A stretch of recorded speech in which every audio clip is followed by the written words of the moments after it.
After seeing some fascinating footage today of the Space Shuttle Orbiter Discovery docking with the International Space Station, I decided to go to the Science Museum in London, in Kensington, and check out their Exploring Space expedition.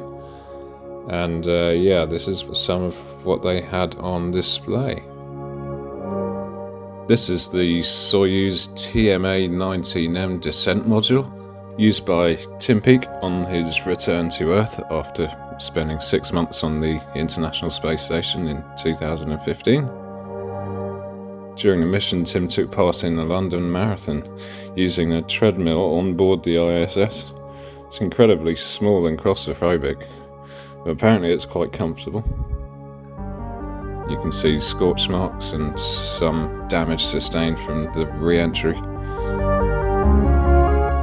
This is the spacesuit of Helen Sharman, who became the first British woman in space in 1991. It was made to measure and was only necessary as a precaution in case there was an air leak on the spacecraft, in which case the valves here would be used to regulate the pressure. And this is the actual spacesuit, as opposed to a replica. The guy I spoke to next to me was basically explaining that it's displayed behind bulletproof glass. So here we have a command module simulator main display console from 1966. This console was fitted inside one of the 3 simulators the Apollo astronauts trained on before missions. It's virtually identical to the one inside the Apollo 10 command module used by the astronauts to control the spacecraft and monitor its performance on the way to the moon and back.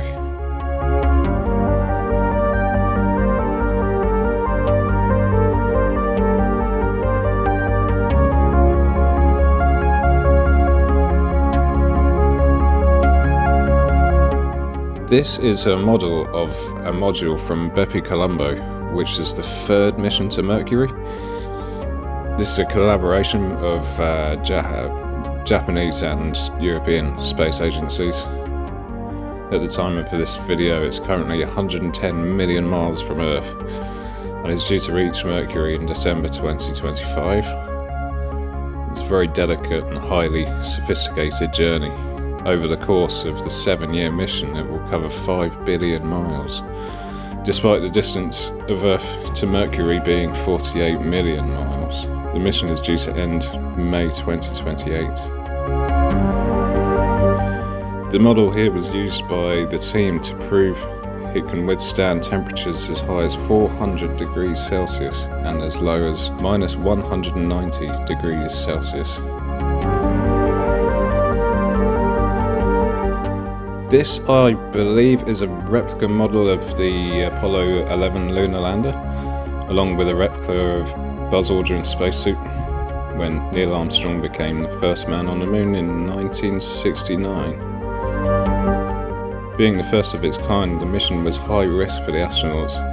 A speech was prepared for the US President Richard Nixon to address to the nation in the case that there was an issue leaving them stranded on the moon.